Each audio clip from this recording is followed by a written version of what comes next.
우리 하나님의 말씀 이사야 1장 10절부터 13절에 있는 말씀을 제가 받들어 읽어드리도록 하겠습니다. 여호와께서 말씀하시되 너희의 무수한 재물이 내게 무엇이 유익하뇨? 나는 수양의 번제와 살진 짐승의 기름에 배불렀고 나는 수송아지나 어린 양이나 수염소의 피를 기뻐하지 아니하노라. 너희가 내 앞에 보이러 오니 그것을 누가 너희에게 요구하였느냐? 내 마당만 밟을 뿐이니라.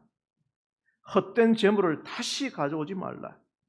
분향은 나의 가증히 여기는 바요 월삭과 안식일과 대회로 모이는 것도 그러하니 성회와 아울러 악을 행하는 것을 내가 견디지 못하겠노라. 하나님은 예배 드리러 오는 재물을 가지고 예배 드리러 오는 사람들을 향하여 이렇게 질책하십니다. 그런 재물 내가 필요한 게 아니야. 내 마당만 밟을 뿐이야. 헛된 재물을 다시는 가져오지 말라. 내가 이걸 견디지 못하겠다. 왜 우리가 드리는 이 예배를 하나님이 받지 아니하실까요? 왜 하나님은 이 예배를 견디지 못하실 정도로 역겨워하실까요? 우리는 지난 시간을 통하여 예배에 대하여 올바른 정의를 내리지 못한 채 우리가 예배에 참여하고 있기 때문이고, 또한 예배의 본질적 주제가 주변부의 주제로 인하여 경시되기 때문이고, 또한 평신도는 구경하고 목회자는 보여주는 그 이분법적 구조 때문에 정확한 예배의 이해가 되지 않았기 때문에 우리의 예배가 하나님 앞에 가볍게 드려지고 있다는 사실을 살펴보게 되었습니다. 그렇습니다. 우리는 지난주 안식일을 통하여 예배란 무엇인가 첫 번째로 예배는 드리는 것이었어요. 우리의 가장 우선순위를 일주일 동안 다 살고 남은 짜투리가 아니라 가장 먼저 하나님께 힘을 받는 시간, 첫 번째 것을 드리는 것이었고요. 하나님께서 받는 신령과 진정한 예배는 가장 좋은 것을, 지금은 당장 내 삶의 어려움과 힘이 든다 할지라도, 고난이 있다 할지라도 합력하여 선을 이루어주실 하나님께 가장 좋은 것을 드려야 되는 것이고요. 무엇보다도 하나님은 우리의 재물에 관심 있는 것이 아니라 누구에게요? 내 자신에게. 내 자신의 변화된 삶을 하나님께서 받기를 원하시는 바로 예배는 드리는 것이었다는 것을 우리가 살펴보게 되었습니다. 그래서 이사야 선지자는 이렇게 이야기합니다. 너희는 스스로 씻으며 스스로 깨끗하게 하여 내 목전에서 너희 악한 행실을 버리며 행악을 그치고 선행을 배우며 정의를 구하며 학대받는 자를 도와주고 고아를 위하여 신원하며 과부를 위하여 변호하라 하셨느니라. 진정한 예배는 예배의 형식에 있는 것이 아니라 결국 변화된 삶이었죠. 가난하고 소외된 삶을 향하여 진짜 사랑의 삶을 살아가는 것, 이것이 하나님이 받는 진정한 예배의 본질이었습니다. 이 시간도 하나님은 예배자를 찾으십니다. 사랑하는 성도 여러분, 참된 예배자가 되기를 간절히 바랍니다.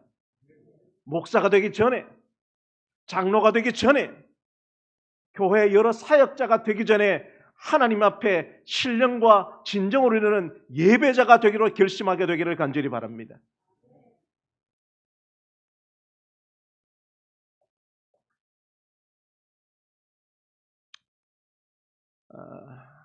요한복음 4장에 보면 예수님께서 유대를 떠나서 갈릴리로 가시려고 했어요. 아시는 것처럼 유대에서 갈릴리로 가려면 가장 그 숏컷이 사마리아를 지나는 것입니다. 그런데 유대인들은 사마리아인을 개만도 못한 사람 취급을 하지 않았기 때문에 유대에서 북쪽 갈릴리로 가기 위해서는 바로 직선으로 가지 않고 돌아서 갔어요. 그런데 그날만큼은 예수님은 일부러 요한복음 4장 4절에 사마리아로 통행하여야 하겠는지라 하며 일부러 사마리아를 가시기로 작정하셨어요. 그 이유는 바로 여기에 그림에 있는 주인공 사마리아 여인을 만나러 가시기 위해서였죠. 이 여인은 낮 정오에 아무도 물 들어오지 않는 그 시간에 물을 들어온 여인이었습니다. 그의 삶은 상처나 있었고 외로웠었고 갈증난 인생이었죠.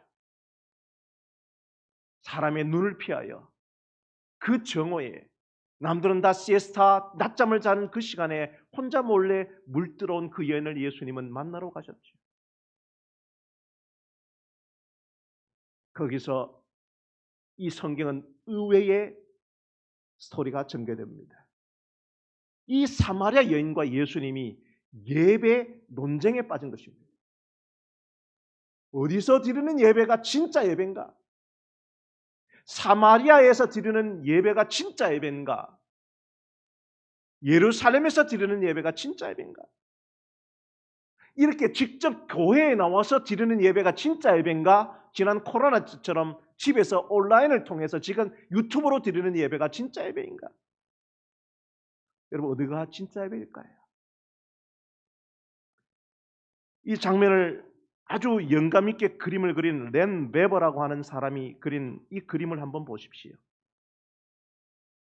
이 여인은 매우 화려한 옷을 입고 있었습니다. 아마 입술이 빨간 립스틱을 발랐네요. 그리고 볼에 뭐도 했어요? 볼터치도 했습니다. 그리고 자세도 이거 제 허리가 안 돼서 안 되네요. 아마 모델이 선 포즈처럼 이렇게 각도가 꺾인 아주 요염한 포즈에 잘 차려입고 화려하게 꾸민 여성으로 그리고 있습니다. 렌 베버는 아마 이 여인이 드리는 예배의 모습을 이렇게 표현한 것 같아요. 좋은 예배당에서 화려하게 드리는 예배. 여러분 좀 뭔가 마이크가 좋아진 것 같습니까? 예. 제가 와서 우리 진주중앙교회 모든 것이 다 좋은데 좀 마이크가 좀 힘들다 그랬더니 우리 교회에서 또 직원에서 결의하시고 또 우리 박철 집사님 헌신하시고 우리 최경정 장로님 나오셔서 이렇게 공사를 하셔서 마이크가 좀 좋은 것 같죠? 훨씬 좋습니다. 마음이 좋아요.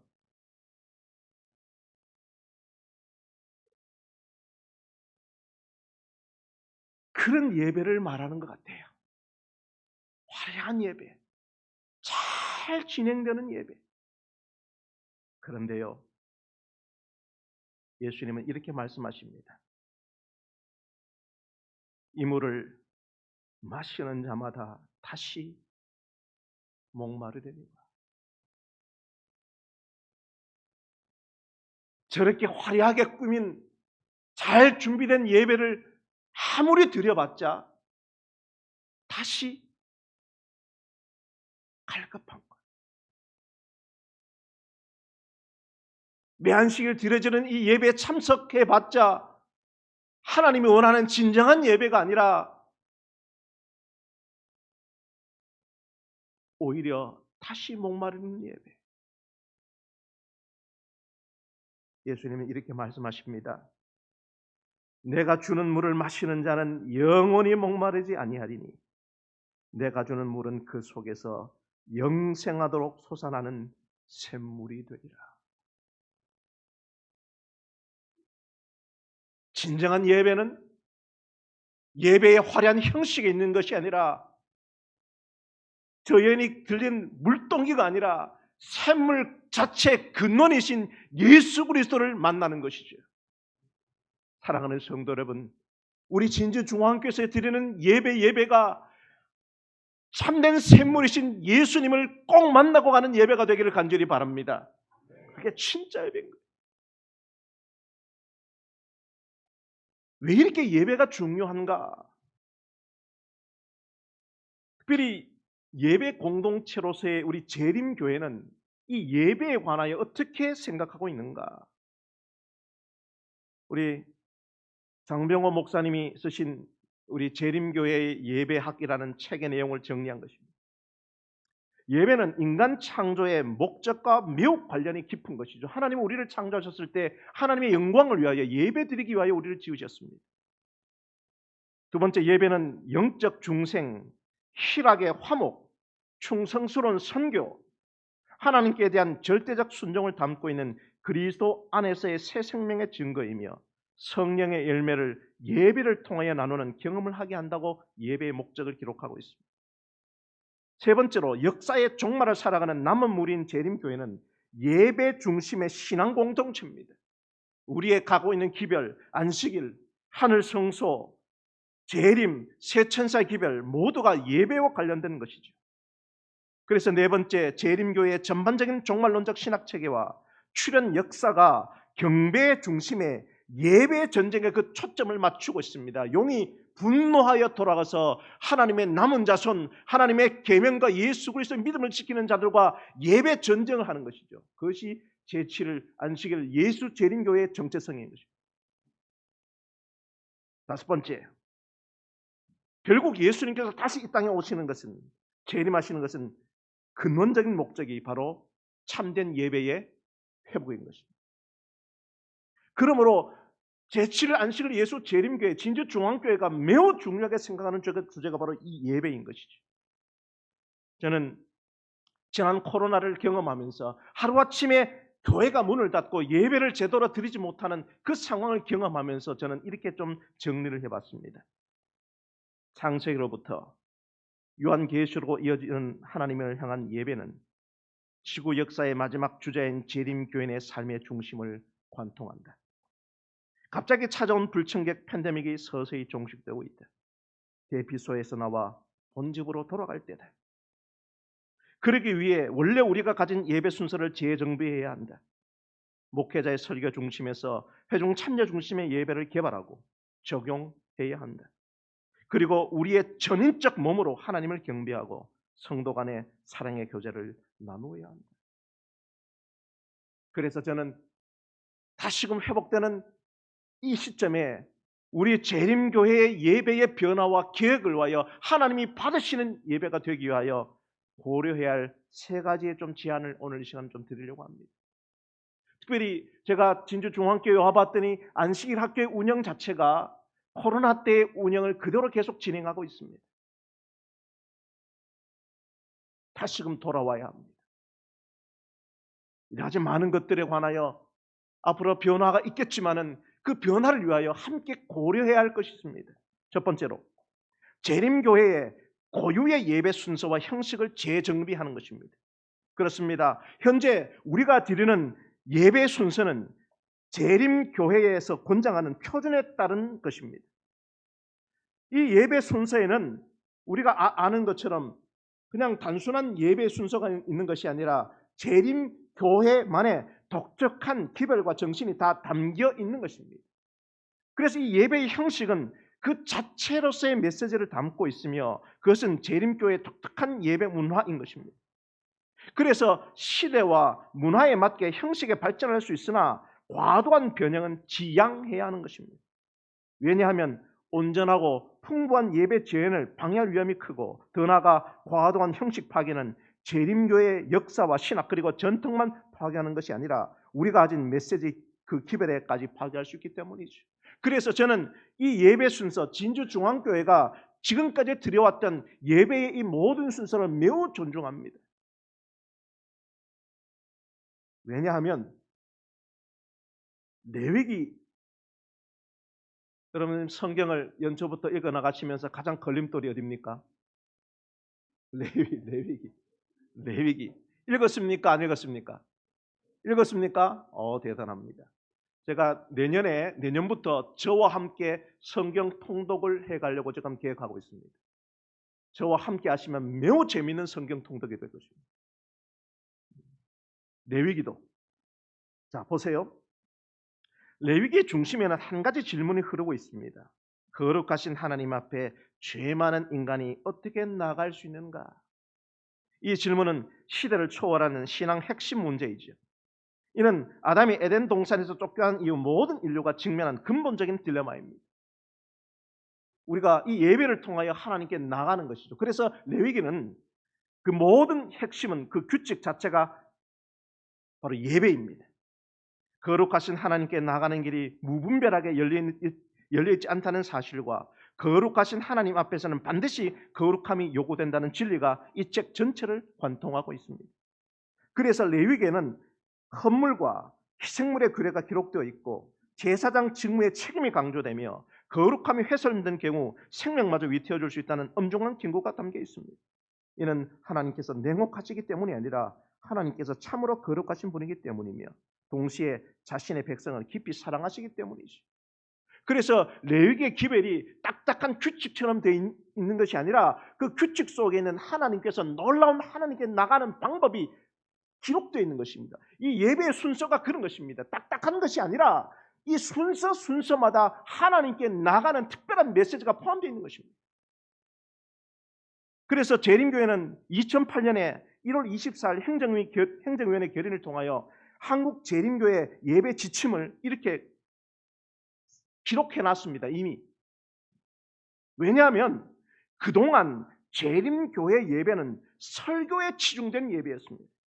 심지어 안식일 예배를 뭐라고 부릅니까? 뭐라고 불러요? 설교 예배. 왜? 예배의 중심이 설교에 차지하고 있었기 때문에 그렇습니다. 물론 말씀의 위치는 종교개혁의 후손인 개신교 예배의 중심이죠. 하지만 설교가 예배의 전부는 아닙니다. 말씀 외에도 예배의 다른 요소들이 역할과 메시지를 갖고 있고 또한 그 고유의 순수에는 거룩한 상징과 더불어 유기적인 관계를 드러내고 있는 것입니다. 그래서 이 예배 지침에 보이게 되면 예배의 순서들이 이렇게 나열되어 있습니다. 여기는 각자의 순서마다 다 메시지를 담고 있고 다 서로 유기적인 관계를 갖고 있는 것입니다. 예배 전에 전주가 흐릅니다. 예배 전에 또 손님을 환영하고 교회에 중요한 광고를 하죠. 이것은 긴 예배 순서를 제안하는 것입니다. 그 다음에 사역자들이 등단을 합니다. 전주에 맞춰서. 그리고 우리 교회에서는 이게 생략되어 있지만은 특별히 찬양 지휘자나 아니면 사회자에 의하여 지금부터는 하나님께 드리는 거룩한 시간의 지성소의 시간이기 때문에 예배로 초청을 합니다. 그 다음에 하나님께 드리는 송영, 이 찬양은 특별히 하나님을 순경하는, 특별히 하나님만 찬양하는 내용으로 우리가 되어 있죠. 그 다음에 기원, 그 다음에 이 첫 번째 찬미는 개회 찬미입니다.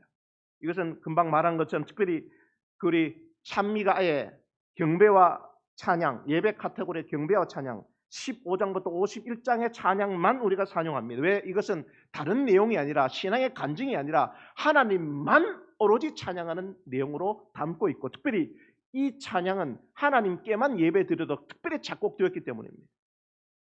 여러분 아시는 것처럼 하늘 가는 밝은 길이 내 앞에 좋은 찬양이지만 이때 이 찬양을 절대로 부르지 않습니다. 왜요?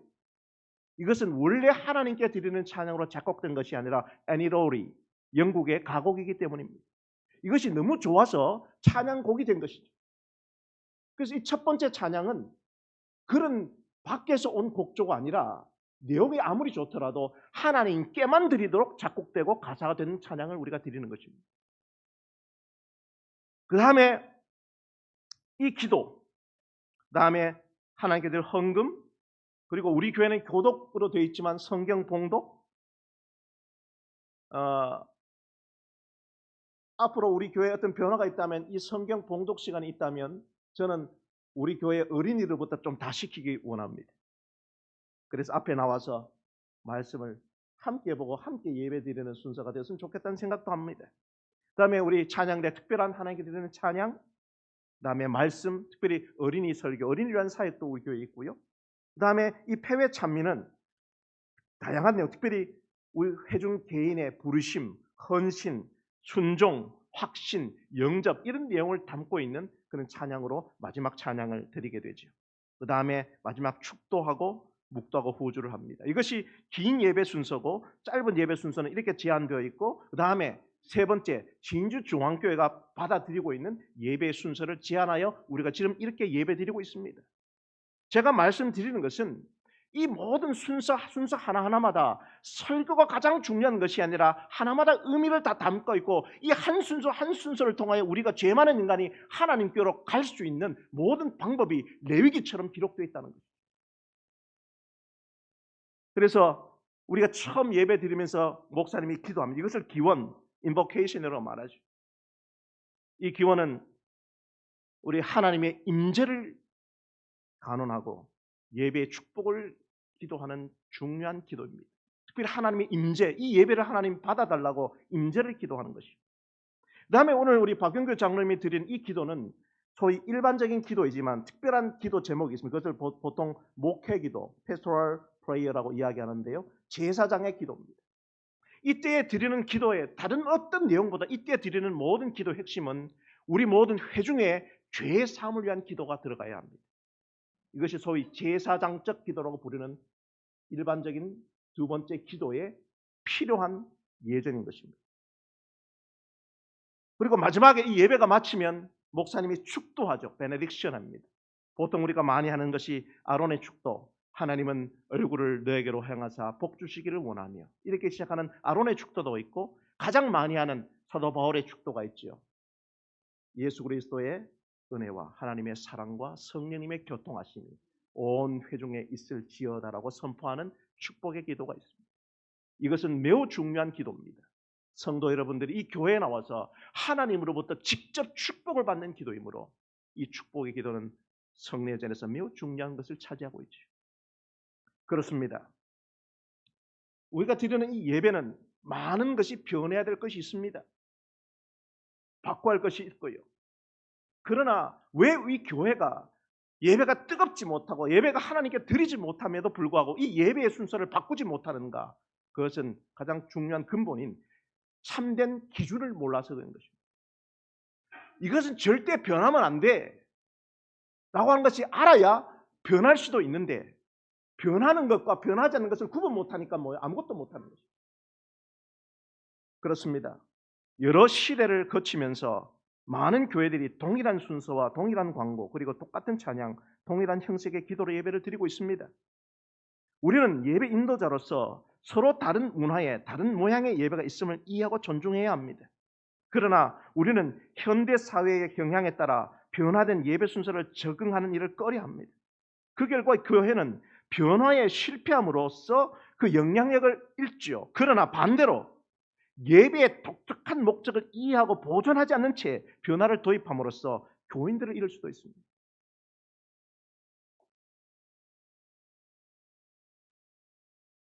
우리 진주중앙교회는 하나님께 드리는 가장 중요한 예배, 이것은 놓칠 수 없어, 이 가치는 절대 중요해라고 하는 그 정확한 기준점을 지키는 교회가 되길 간절히 바랍니다.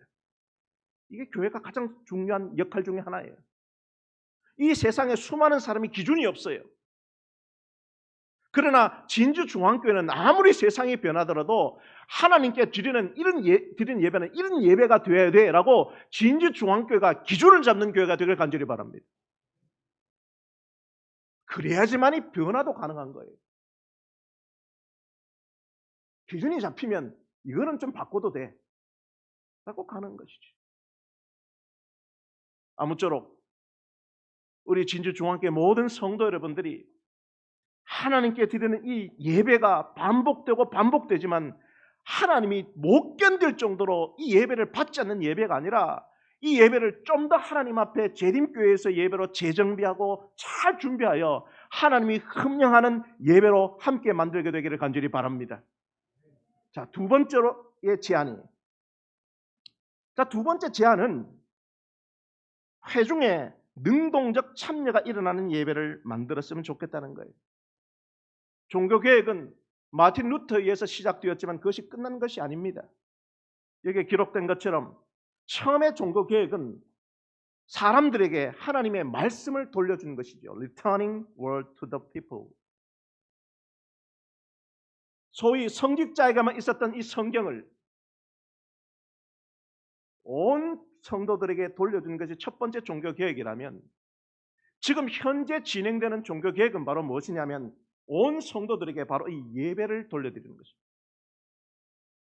그래서 예배하기라는 liturgy라고 하는 이 단어 자체가 재밌어요.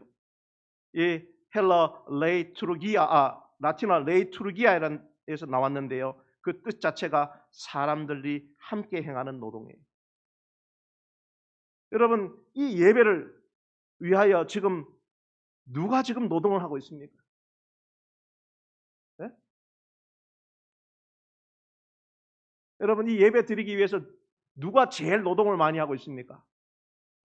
네? 크게 말씀해 보세요.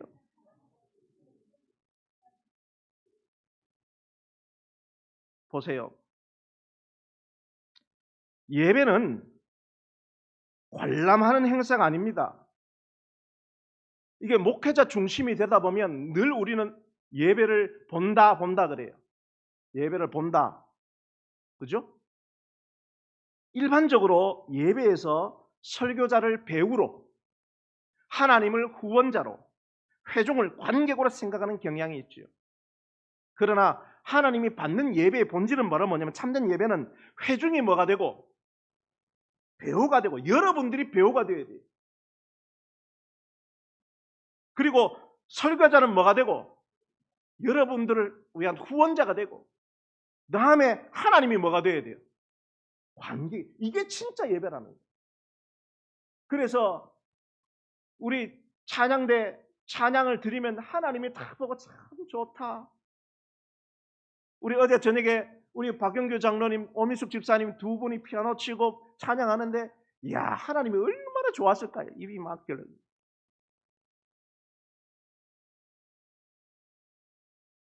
그래도 몇 주 동안 노래 못하는 저하고 장건영 목사님이 그렇게 해놨더니 이제 좀 하대 이제. 또 우리 강동춘 장로님 설교, 우리 여러 성도님들이 이 예배에 제사장과 평신도를 이분법적으로 나누지 않고 이것은 제사장의 몫이야라고 하지 않고 이 예배에 함께하는 노동, 함께 참여하는 예배를 만들 때에 여러분 이 예배가 뜨거워지지 않겠습니까? 그런 예배를 만들어 보자는 거예요.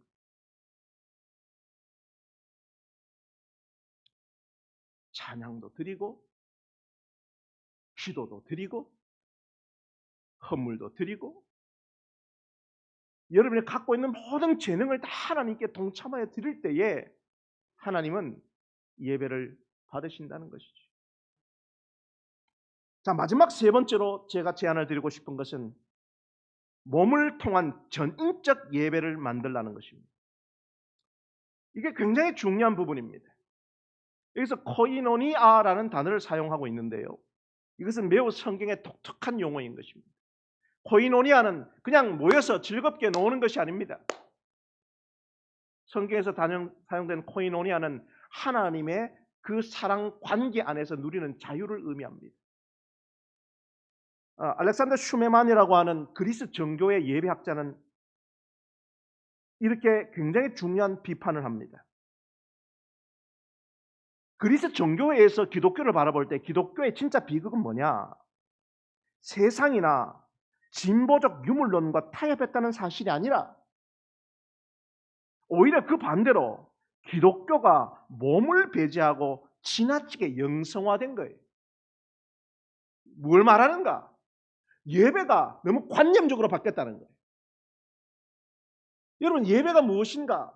그래서 예수님께서는 진짜 예배를 가르쳐 주기 위해서 제자들과 함께 성만찬을 하신 거예요. 예수님의 몸과 예수님의 피를 상징하는 포도즙과 떡을 직접 먹는 거예요. 예배라고 하는 것은 관념이 아니라 실제라는 것입니다. 근데 기독교가 너무 예배를 지나치게 영성화해서 관념화를 만들었기 때문에 성도들이 진짜 예배를 경험하지 못한다는 거죠. 그래서 여러분, 이 예배 시간이 끝납니다. 목사님과 악수하고 다들 보면 엄청 빨리 내려가요. 어디 갑니까? 예? 집에 가면 다행이고 어디 가요? 밥 먹으러. 지금 다 생각이 다 어디 가 있을까요? 여러분, 그 밥이 여러분 예배일까요? 예배가 아닐까요? 예배입니다. 그래서 이게 코이노니아예요. 그래서 여러분 식당에서 일하시는 집사님들, 우리 수석자를 비롯해서 모든 분들이 제사장이라고 생각하고 여러분이 밥하고 힘든 걸 여러분 격려해 주시고 인정해 주시길 간절히 바랍니다. 왜요? 그게 예배이기 때문에. 예배가 김동선 목사가 하는 말씀만 먹는 게 아니라 실제로 입에 들어가는 것, 그게 뭐예요? 코이노니아란 말이에요. 그래서 예배를 지나치게 영성화해서 이 시간만 드리는 예배가 아니라 식당에서 내려가서 뭐요? 먹는 것이 뭐요? 예배라. 교제를 나누고 서로의 안부를 묻고 지난 일주일 일어났던 것을 격려하고 축하하는 그 모든 자리, 그게 예배라. 특별히 우리 사랑하는 우리 아이들, 학생들, 어린이들, 이렇게 지금 예배 시간에 몸 비틀고 지금 난리고,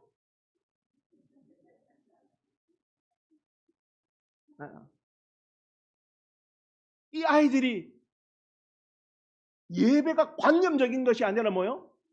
실제적인 것이도록 체험해야 돼요. 어른들이 노력하고 시간을 내고 헌신해가지고 어떻게 하면 이 예배를 체험할 수 있는가? 안식일 오후에 들로 산으로 천년계로 나가서 하나님의 사랑을 체험하는 전인적 예배가 되기를 간절히 바랍니다. 그게 안식일이에요.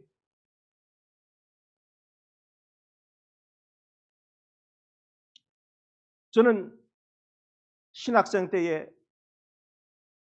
이런 고민을 하다가 앞으로 제가 이런 목회를 해야지, 이런 예배를 드려야지라고 결정적으로 방향을 잡은 한 책이 있습니다.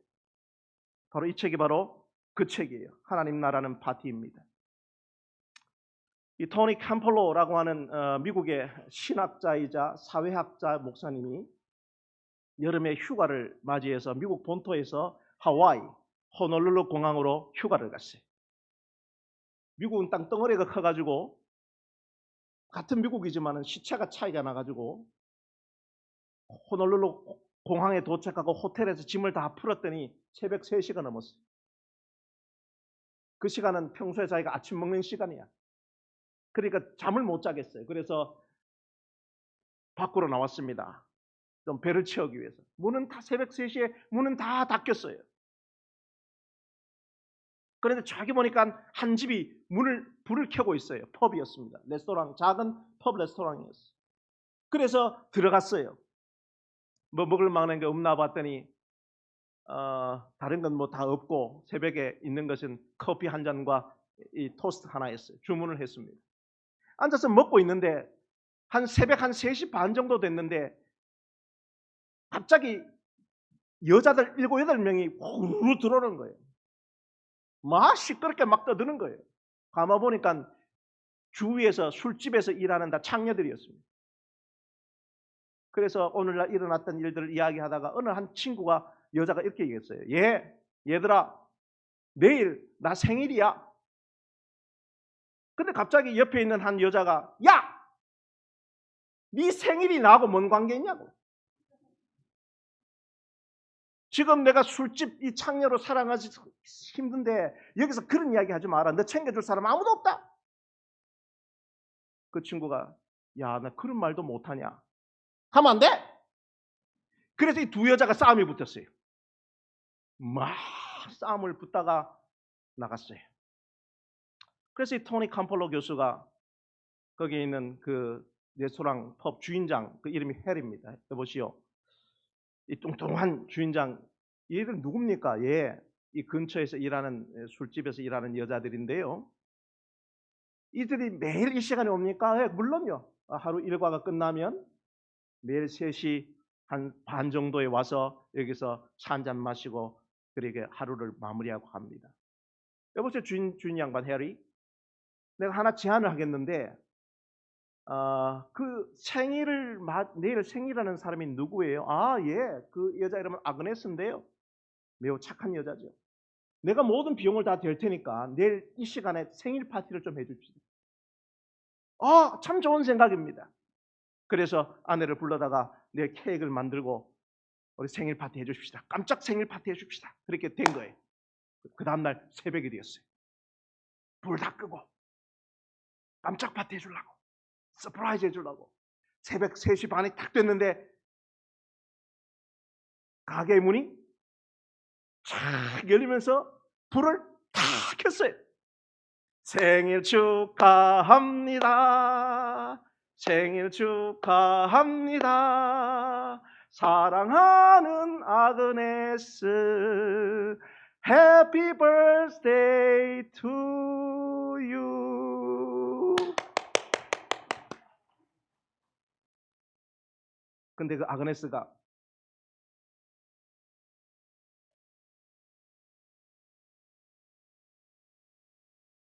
무슨 굳은 돌처럼 딱 섰어요.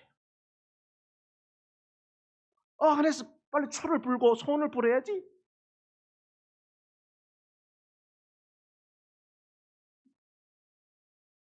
친구들, 자기는 평생 39살 먹을 정도의 삶을 살면서 처음 생일 케이크를 받아봤다. 그래서 부탁하는데 이 생일 케이크 초 불고 자르지 말고 우리 집에 가서 좀 보관 좀 해도 되겠냐, 기념으로. 그렇게 하라고. 그렇게 하라고.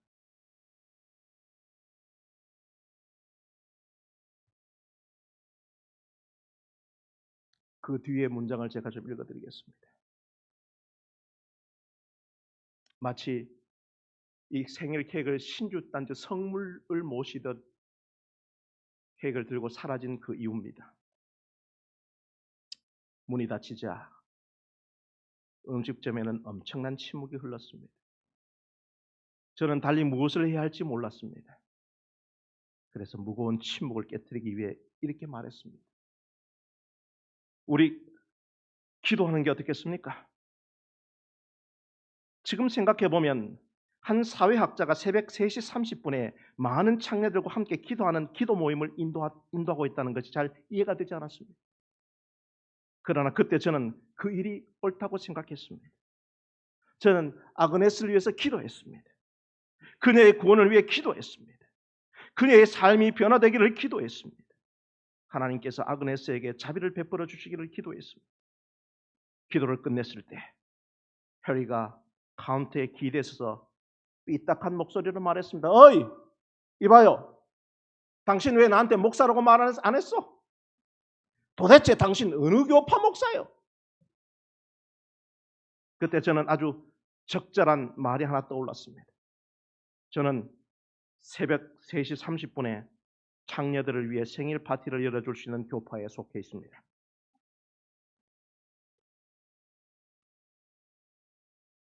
이 다음 문장이 제 젊은 신학생의 마음속에 앞으로 내가 드리는 예배는 이런 예배가 되어야라고 결심한 문장입니다. 해리가 잠시 가만히 있다가 콧웃음을 치며 이렇게 말했습니다. 말도 안 되는 소리 하지 마시오. 그런 교회는 없어. 만약 그런 교회가 있다면 내가 진작 그런 교회에 다녔을 것이요. 정말 그런 교회가 있다면 나는 그런 교회에 다니고 싶단 말이야. 여러분, 저는 목회를 하면서 제7일 안식을 예수 재림교회가 참된 하나님의 말씀을 가진 진리교라는 사실을 저는 확신합니다. 그런데요,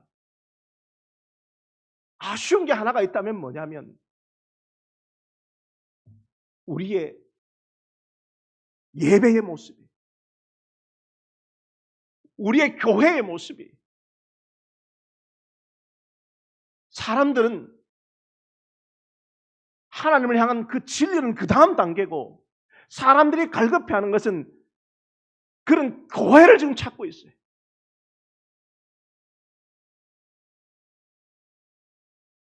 진주중앙교회가 한 명의 영혼, 갈급한 영혼, 우물가의 여인처럼 이 호날루의 창녀처럼 그 갈급한 영혼을 향하여 진짜 하나님께 드리는 예배를 드리는 믿음의 공동체가 되길 저는 간절히 바랍니다. 그런 교회가 필요한 거예요. 그래서 존 파이퍼는 우리에게 이렇게 선언합니다. 다 함께 좀 읽어봅시다. 시작. 교회의 궁극적인 목표는 선교가 아니라 예배이며 선교가 존재하는 이유는 예배가 존재하지 않기 때문이다. 그러므로 선교사의 궁극적인 목표는 예배가 없는 것에 뭐요? 예배를 회복시키는 사람이다. 아멘, 아멘, 아멘. 우리가 신령과 진정으로 하나님이 원하는 예배를 드린다면 그 예배가 곧 뭐예요? 선교라는 거예요. 여러분이 목숨 걸고 안식을 시키고 모든 우선순위로 안식을 예배에 참여하여 뜨겁게 예배 드리면 그것이 바로 뭐예요? 선교라는 거예요. 그러므로 오늘 선교의 결론입니다.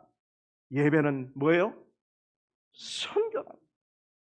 아버지께 참으로 예배하는 자들을 영과 진리로 예배할 때가 오나니 곧 이때라. 아버지께서는 자기에게 이렇게 예배하는 자들을 모여 찾으십니다. 하나님은 영이시니 예배하는 자가 영과 진리로 예배할지니라. 아멘, 아멘. 이 사마리아 여인을 그 예배의 논쟁 속에서 진짜 참된 예배를 소개했던 예수님처럼 우리가 드리는 이 예배가 참된 하나님을 소개하는 선교하는 예배가 될 수 있도록 우리 모두 동참해 주시기를 간절히 바랍니다. 왜요? 우리 다 함께 읽어봅시다. 시작.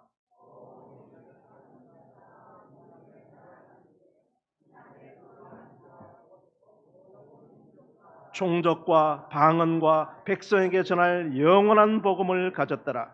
그가 큰 음성으로 이르되 하나님을 두려워하며 그에게 영광을 돌리라. 이는 그의 심판하실 시간이 이르렀음이니 하늘과 땅과 바다와 물들의 근원을 만드신 이를 경배하라 하더라. 아멘, 아멘. 바로 제7일 안식을 예수 재림교회 우리가 받은 사명 세 천사의 기별. 그 첫 번째 천사의 메시지가 무엇입니까? 창조주 하나님을 경배하라. 그래서 우리 교회는 이 세상의 다른 교회와 다른 교회가 같지 않은 이유는 바로 여기 있는 것입니다. 참된 창조주 하나님을 경배하는 교회. 이 예배에 우리가 전심을 다했을 때 우리는 진짜 새 천사가 되어 하나님의 기별을 온 세상에 전파할 수 있는 새 천사의 기별을 가진 교회라고 저는 생각하는 것입니다. 이 예배는 무엇입니까? 선교입니다. 이 중요한 사실을 우리 모두 기억하게 되기를 간절히 소망합니다. 마지막 도전입니다. 그러면 오늘날 현대의 새천사인 저희가 어떻게 선교해야 되는가?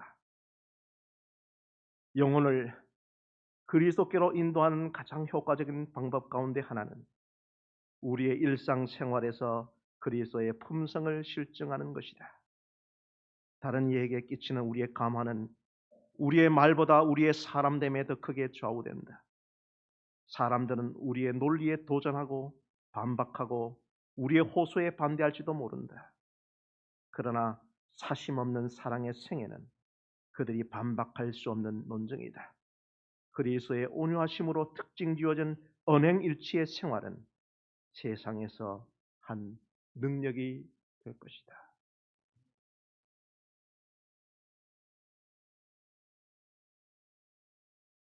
목회 30년 가까이 해오면서 그런 이야기를 잘 안 하더라고요. 목사님, 설교 듣고 변화했습니다. 목사님, 설교 듣고 제가 교인 됐습니다. 그런 이야기는 거의 없어요.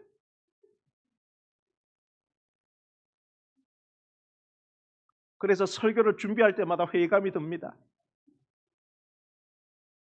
그런데 이 이야기는 너무나도 많이 듣습니다. 목사님, 그 집사님이 나한테 한 사랑의 그 섬김과 봉사가 저를 여기 있게 만들었습니다. 그 목사님 잊을 수 없는데, 그 목사님 이렇게 나를 사랑해주고 봉사하고 섬기는 그 목사님 그 사랑 때문에 제가 신앙을 유지하고 있습니다. 와, 그 장로님 정말 신앙의 모범이 되대요. 가장 힘들 때 저한테 와서 그렇게 저에게 도움을 주시니 그 장로님 때문에 제가 예수님 믿고 살아갑니다.